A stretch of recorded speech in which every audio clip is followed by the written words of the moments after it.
Por 1000 anos, a Santa Igreja Católica reinara sobre o rei e sobre os camponeses como a maior potência da Idade Média. Mas a Bíblia não era o centro das práticas da Igreja, e sim a missa. Celebrada por padres, era um sacramento com o poder de conferir a vida eterna. Este ritual, no qual acredita-se que pão e vinho tornam-se o corpo e o sangue de Jesus Cristo, era tão importante quanto o próprio Evangelho. Mas o povo era excluído. Os padres se voltavam para o altar, ficando de costas para os fiéis, e falavam em latim, uma língua inacessível, que apenas os sacerdotes compreendiam. Mesmo que as pessoas ouvissem a leitura da Bíblia, ela também seria em latim, em uma tradução com 1000 anos de idade. Realizar os rituais e seguir as imposições do padre era o que levava ao paraíso.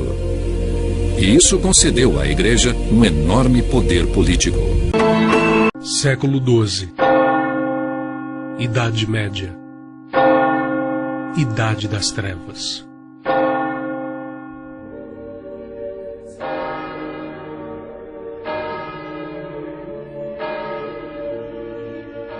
A Igreja Papal se encontra em pleno domínio do seu poder estatal.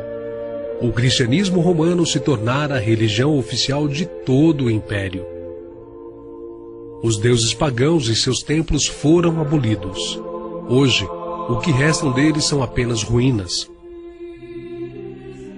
O paganismo foi definitivamente abolido, porém a sua essência havia se infiltrado de modo sutil no seio da Igreja.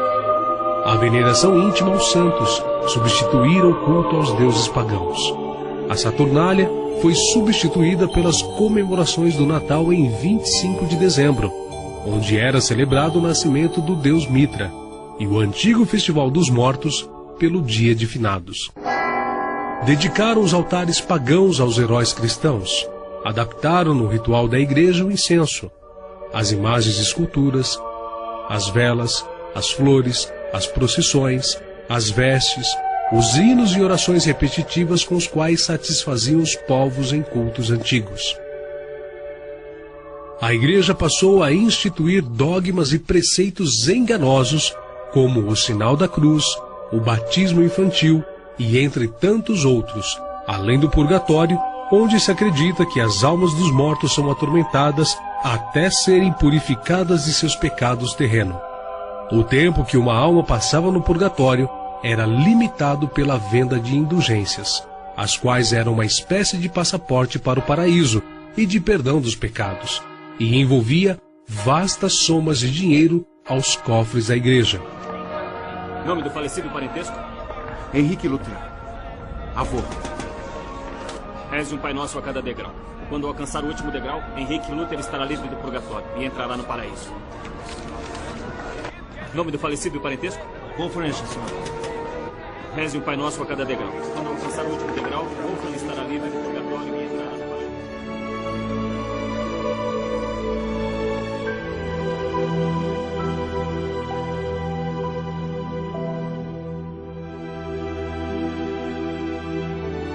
Os verdadeiros fiéis eram muito poucos.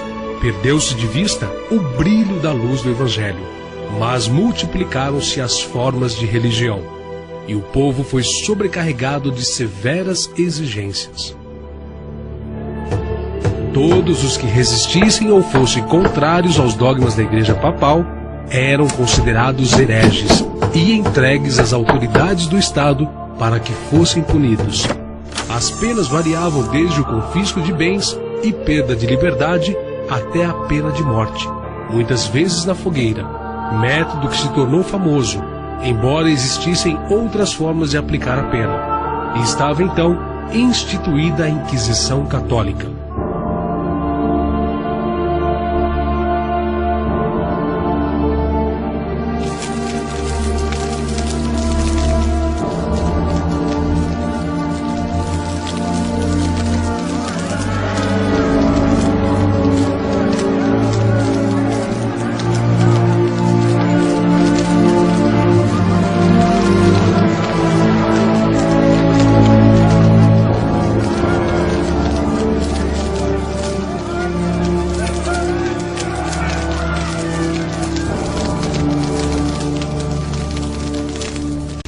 Porém, na década de 1370, um inglês desafiou toda esta autoridade.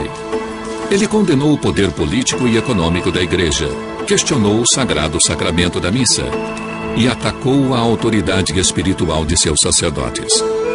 Seu nome era John Wycliffe, um teólogo pioneiro em sua época.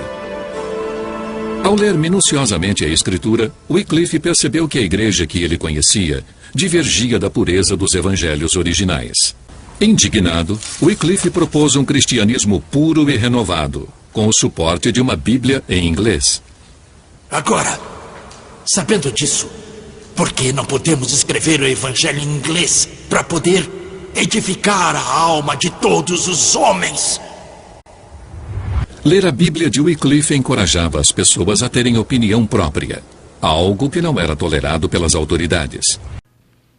O Santo Padre mandou um outro aviso. John Wycliffe tem que ser posto na linha, rapidamente e totalmente.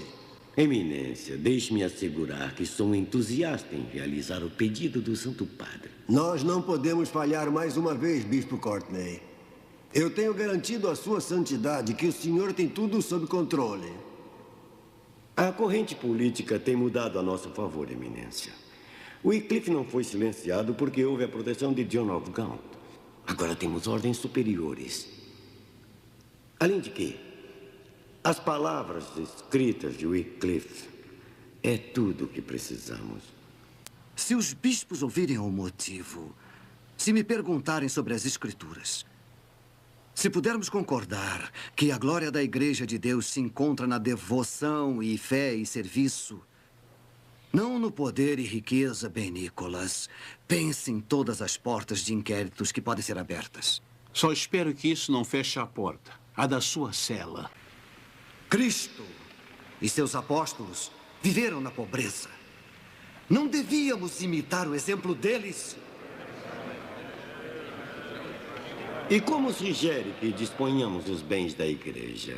Pelo credor e talvez pela nobreza inglesa? Estou certo de que o Duque de Lancaster e os seus fariam bom uso disso. Não, senhor bispo, mas eu tenho uma sugestão. Melhor do que pagar gordos salários para muitos estranhos da igreja, que o Papa nomeou para benefícios ingleses, a igreja poderia usar essa riqueza para alimentar as pessoas pobres e famintas de seu reino. Deixe-nos começar com isso. Sua própria boca lhe condena, Wycliffe. Primeiro buscou enfraquecer a autoridade da igreja, dos bispos e até mesmo do Papa. E agora nos instruiu como trazer nossa própria ruína. Deixou a todos sem dúvida de qual o veredito que essa corte deve dar. Uma última pergunta, Dr. Wycliffe. Que autoridade espiritual poderia restituir esta que tão efetivamente o senhor demoliu? O seu próprio cérebro febril? Não, Bispo Courtney. A única autoridade. A palavra de Deus. As Sagradas Escrituras.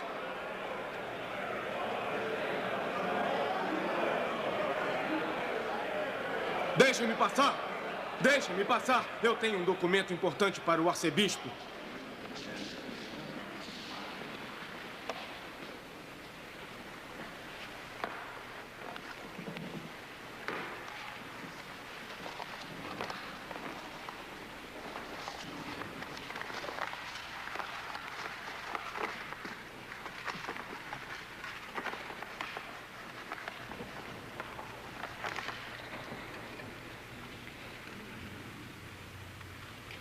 Irmãos em Cristo, esta é uma carta da Rainha Mãe Joana de Kent, falando pelo seu filho, que até a sua maioridade irá subir ao trono deste reino.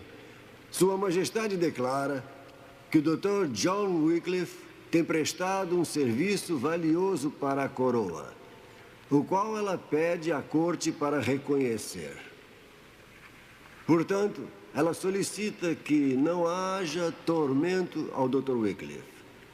E, finalmente, ela solicita que esta corte reprima a declaração final de qualquer juízo. Ela não tem direito. Não tem direito, Bispo Courtney?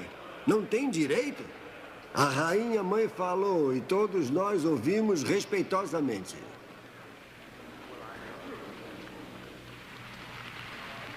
Caros irmãos, vamos prosseguir. Vamos deixar para nós mesmos as considerações dos pontos lançados nas teses do Dr. Wycliffe e nos contemos de fazer qualquer julgamento deste homem.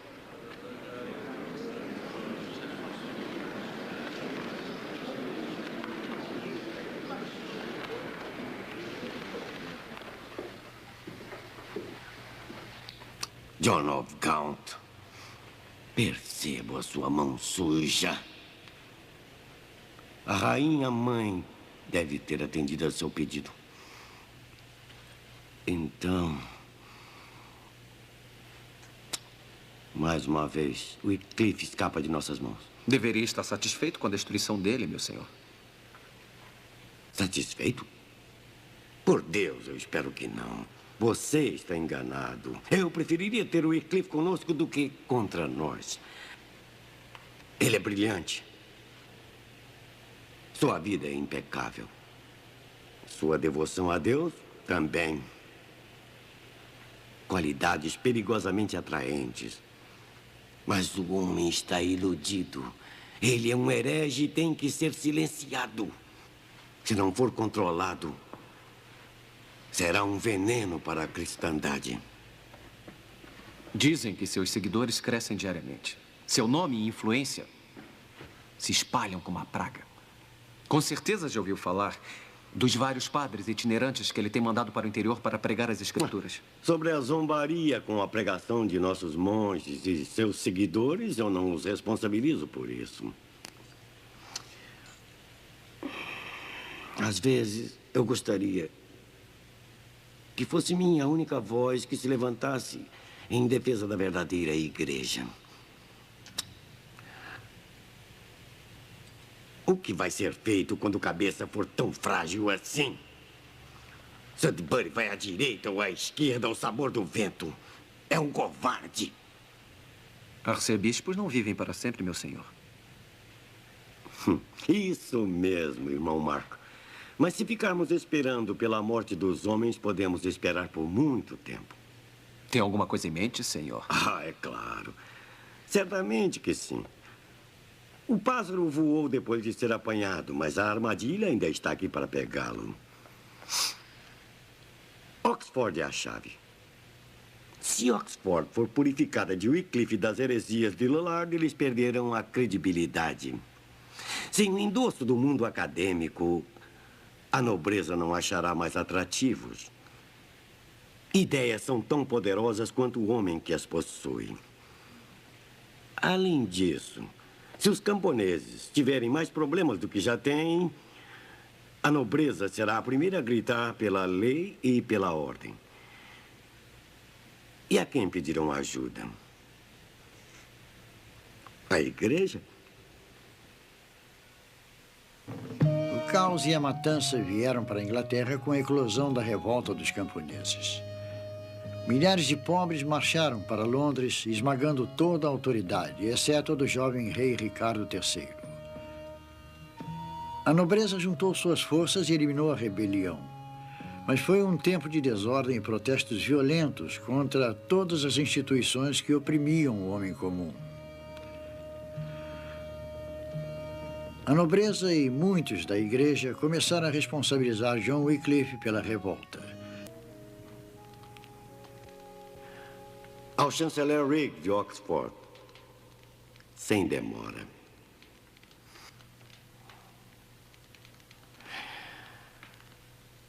Então, John Wycliffe, vamos ver quem é o mestre agora.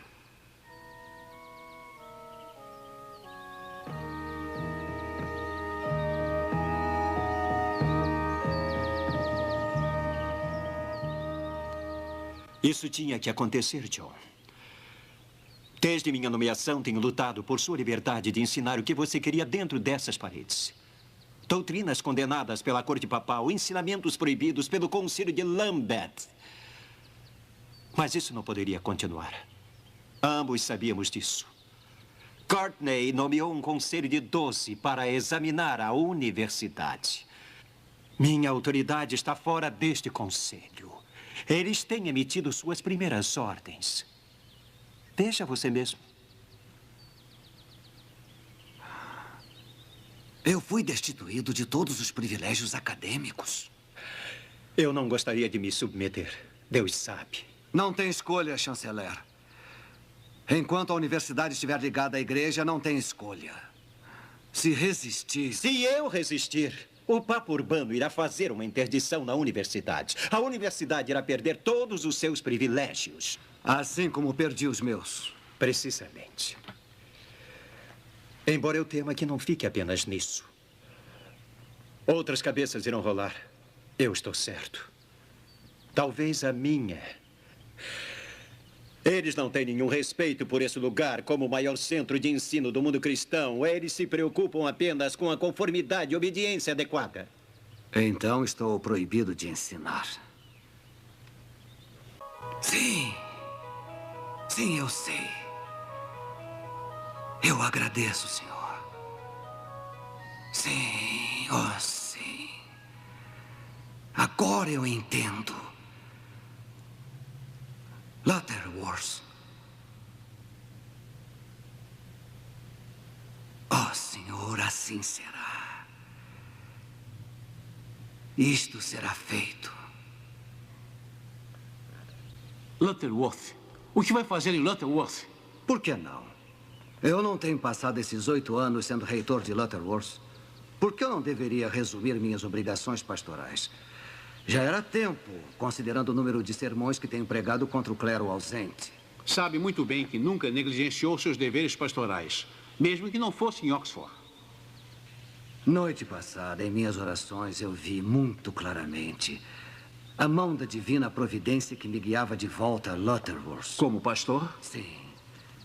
E o trabalho que devo fazer lá será o maior desafio que eu jamais terei em minha vida como acadêmico.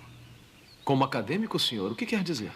Toda a minha carreira foi lentamente me levando a ver que nossa autoridade definitiva não vai ser achada em tradições ou em concílios, na igreja ou mesmo no Papa. Nossa autoridade é unicamente a palavra de Deus. Através dos séculos, essa autoridade tem sido corroída, usurpada. E agora nossa nação, todo o nosso povo, nossa civilização está faminta, necessitando da palavra de Deus. Como os homens podem viver sob a autoridade da palavra de Deus se eles não conhecem a palavra de Deus? O clero, muitos deles nem mesmo conhecem o latim. Eles conhecem menos ainda da palavra de Deus. Minha tarefa agora. Nossa tarefa.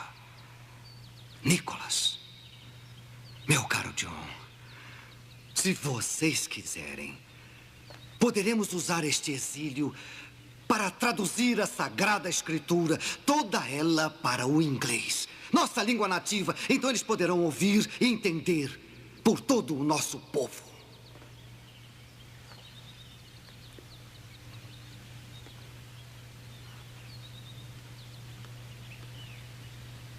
Então. Esta será uma tarefa gloriosa, doutor. A maioria de seus alunos irá querer ajudar. Não faltarão trabalhadores. Você imagina o grande impacto que isso será para a Cúria? Sem falar de seus oponentes em Canterbury. Você já é acusado de heresia. Traduzindo a Bíblia, será visto por alguns como nada mais que insurreição contra a Madre Igreja. Mas vejo isso como meu sagrado dever. Como filho leal à Igreja de Cristo. Está tão claro para mim agora. Como perdemos isso? O Novo Testamento foi escrito em grego koinia, a língua do povo. A tradução de São Jerônimo para o latim foi na língua do povo. Os ingleses devem ser privados da palavra de Deus porque isto está escrito em língua estranha.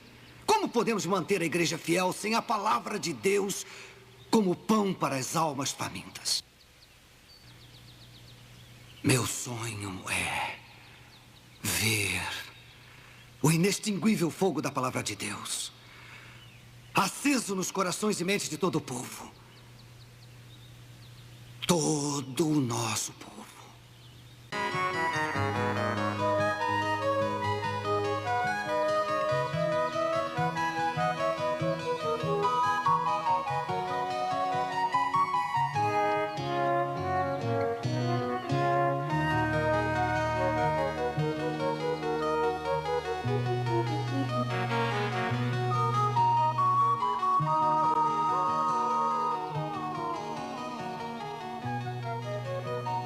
Por meses nós trabalhamos em nossa tarefa.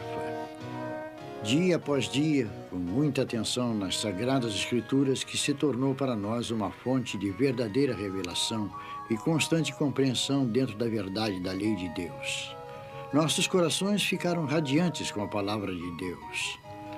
A pesquisa, tradução e transcrição dessa palavra tornou-se não uma tarefa, mas um ato supremo de adoração. O Dr. Wycliffe, dessa vez, ficou inteiramente mantido por uma energia surpreendente. Fazia ainda os deveres de sua paróquia e continuava a escrever e a falar em público contra a corrupção dentro da igreja, que tão profundamente o afligia. Apesar de tudo, ele conduzia e supervisionava pessoalmente os detalhes do trabalho de tradução. Ele rapidamente começou a perceber que a tradução da palavra para o inglês era apenas o primeiro passo. Agora, a palavra tinha que ser levada ao povo.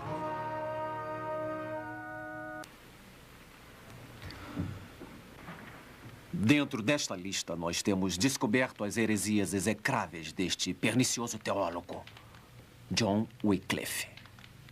Quando separaremos o veneno da sua pena, o perigo subversivo da sua presença? Vejam por vocês mesmos quão baixo ele desceu. Este homem, possuidor de grande reputação, a joia de Oxford, famoso por toda a Europa pelo seu conhecimento das escrituras e dos padres. Olhem agora os seus ensinos depravados. Ele ataca a sólida fundação da igreja. Ele declara lícito que qualquer homem pregue a palavra de Deus. Contesta a necessidade da autorização da visão apostólica. Este Wycliffe fará o povo escutar pregações de qualquer homem comum que puder abrir uma cópia das Escrituras. Todo homem é chamado para ser um dispenseiro de Deus. Todo homem é responsável perante Deus pelo que ele faz com sua vida. Todo homem terá que se apresentar sozinho perante o julgamento final de Deus.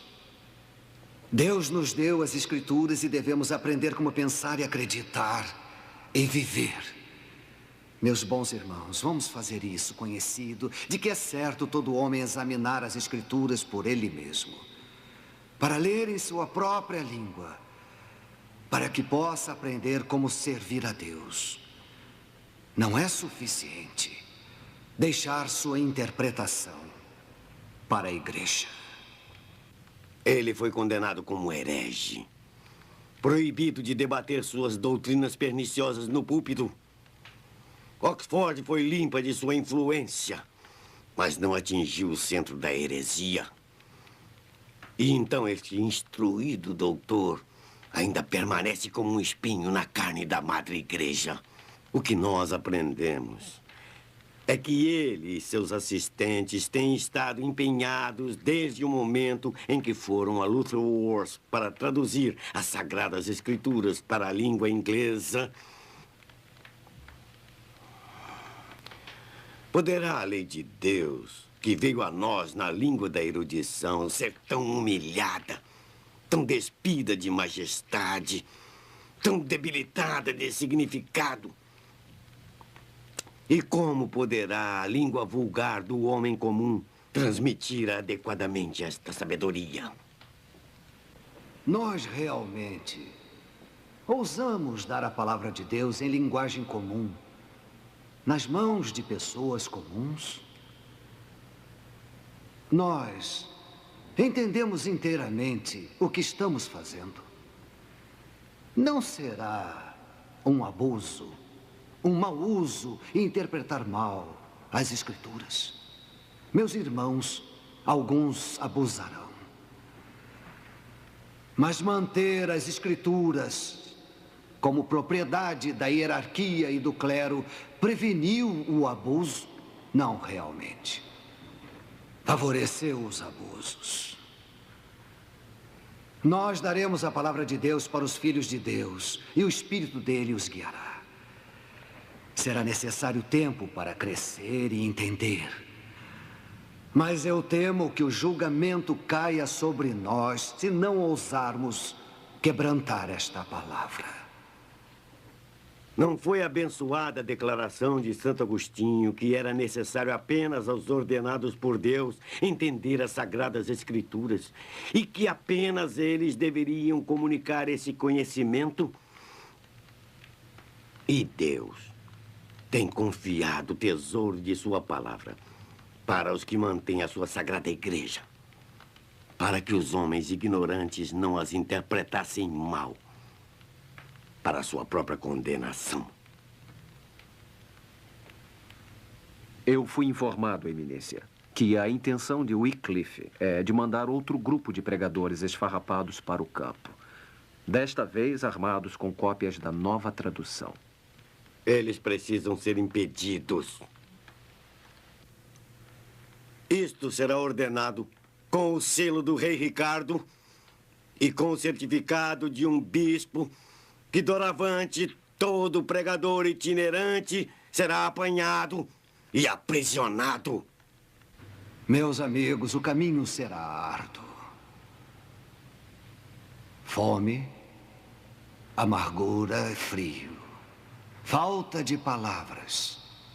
Ataques físicos esperam por vocês. Vocês serão perseguidos, aprisionados. Então, como Cristo, vocês darão a outra face. Se preciso for, várias vezes. Ame-o. Sirva-o sempre. Nisso estará a sua força. Além disso, esta é a ordem do sínodo, que a condenação de John Wycliffe seja posta adiante com toda rapidez. Ele será o último a ser entregue em suas mãos para o julgamento e condenação que merece. Isso abalava o status quo da Igreja e do Estado. Wycliffe morreu em 1384. Logo em seguida, uma série de medidas repressoras tentaram acabar com o movimento dos Lollardos, o Lollardismo.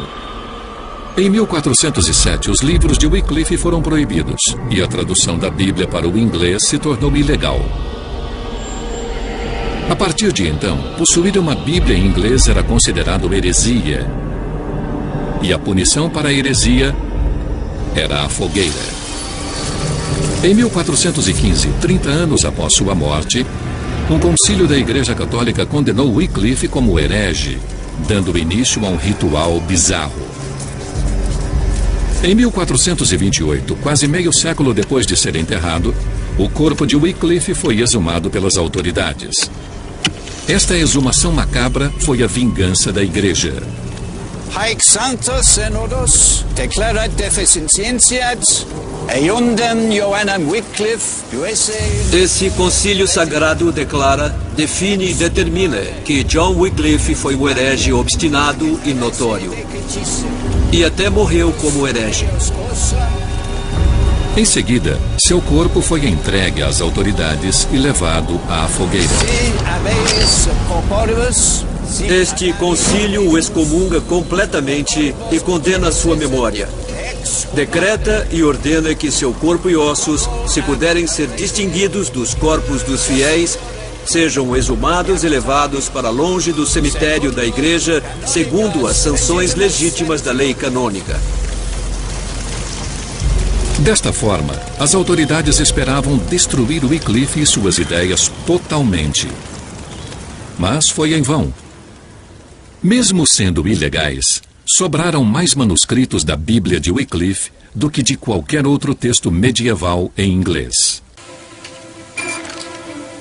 Era cada vez mais difícil censurar o pensamento livre. Toda a Europa vivia o alvorecer da Renascença. Descobridores haviam chegado às Américas. Astrônomos estavam criando novos mapas das estrelas. Ocorria uma revolução nas artes e na literatura, e o conhecimento sobre a Bíblia alcançava novos patamares. O surgimento da impressão havia aumentado o número de livros em circulação. Novos manuscritos foram descobertos e melhor compreendidos. Isso aprimorou intensamente o estudo de línguas antigas, como hebraico e grego, nas quais a Bíblia foi originalmente escrita. Em 1515, tudo isso culminou em uma edição revolucionária do Novo Testamento. Era uma publicação dos evangelhos gregos originais em uma nova tradução e mais cuidadosa para o latim. Finalmente, os cristãos instruídos de toda a Europa puderam ler as palavras originais dos apóstolos. E esta nova tradução revelou que a Bíblia em latim, tida como oficial pela Igreja Católica, continha inúmeros erros. No princípio era o Verbo, e o Verbo estava com Deus, e o Verbo era Deus. E ele estava no princípio com Deus. Todas as coisas foram feitas por ele, e sem ele, nada do que foi feito se fez.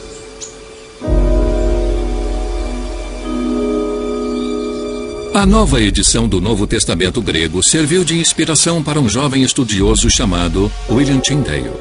Ele nasceu em 1494 e é o responsável pela maior parte da tradução da Bíblia em inglês conhecida hoje. E a luz resplandece nas trevas, e as trevas não a compreenderam. Em agosto de 1525, Tyndale estava pronto para publicar sua versão. Ele havia completado o Novo Testamento e adicionou um prólogo e algumas notas ao texto. Encontrou uma prensa em Colônia para fazer a impressão, mas um desastre aconteceu. Senhor, uma invasão! O local foi invadido. Alguém havia alertado as autoridades da igreja. E Tyndale fugiu com somente uma parte do texto impresso. Destemido, ele começou tudo de novo.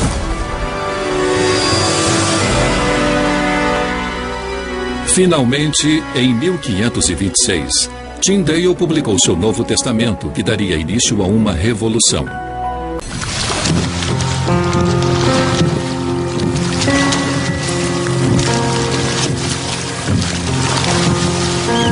Poucas semanas depois da impressão, as primeiras 1000 cópias do Novo Testamento de Tyndale começaram a ser levadas à Inglaterra para serem vendidas no mercado negro.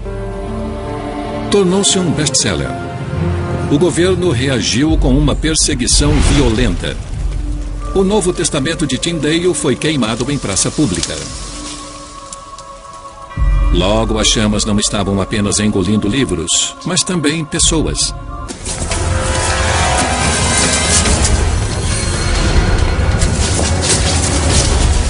Após 12 anos de fugas, os inimigos de Tyndale finalmente o apanharam. Até hoje não se sabe quem subornou Phillips para entregar o tradutor herege às autoridades. Mas não há dúvidas de que o plano foi traçado na Inglaterra. Acredito que seu grande inimigo na Inglaterra era o novo bispo de Londres, John Stokesley. E acho que Stokesley estava no comando de um homem detestável, Henry Phillips, que preparou a emboscada. Phillips escreveu para todos dizendo que precisava de dinheiro e Stokesley deve ter descoberto e o contratou. Tyndale foi levado da Antuérpia para um castelo perto de Bruxelas, na Bélgica. Ele ficou em uma solitária por mais de um ano, longe até mesmo de sua amada Bíblia. A partir dali, o homem com o maior domínio da língua inglesa, na minha opinião, depois de Shakespeare, ficou sem ouvir sua língua por 500 dias. Falavam flamengo ou latim. 500 dias sem luz, sem livros, sem nada. Ele nunca duvidou de sua fé. Em outubro de 1536, enfrentou sua última provação.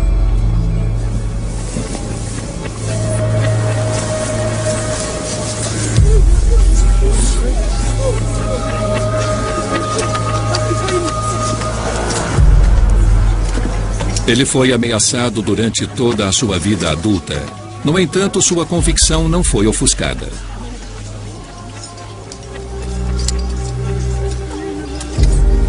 Até o fim, sua vontade era levar a Bíblia aos ingleses. Senhor, abra os olhos do rei da Inglaterra!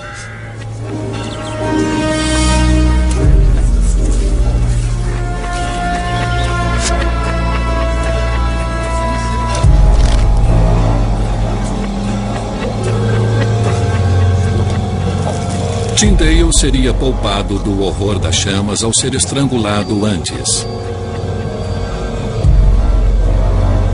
Mas quando o fogo se ergueu ao seu redor, ele recobrou a consciência.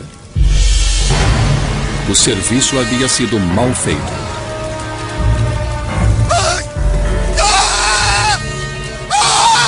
A missão assumida por Tyndale de levar as escrituras ao povo inglês foi a estrela guia de sua vida. E no final o levou à morte.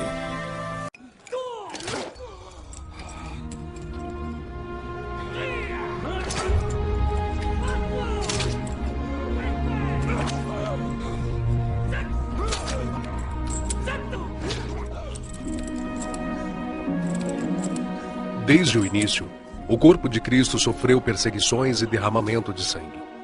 Satanás sempre esteve por trás tecendo calúnias e acusações, tramando traições e intentos malignos para deter a fé dos membros deste corpo.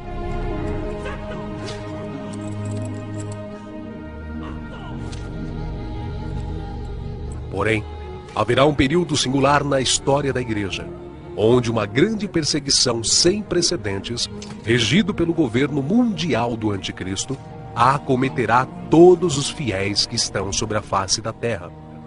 Esta será a grande tribulação profetizada por Cristo e que antecederá a sua segunda vinda. E será um período de grande tormento para toda a humanidade. Todos os que creem e vivem piamente em Cristo padecerão sob esta grande e última perseguição, que será comandada pela besta profetizada no livro de Apocalipse.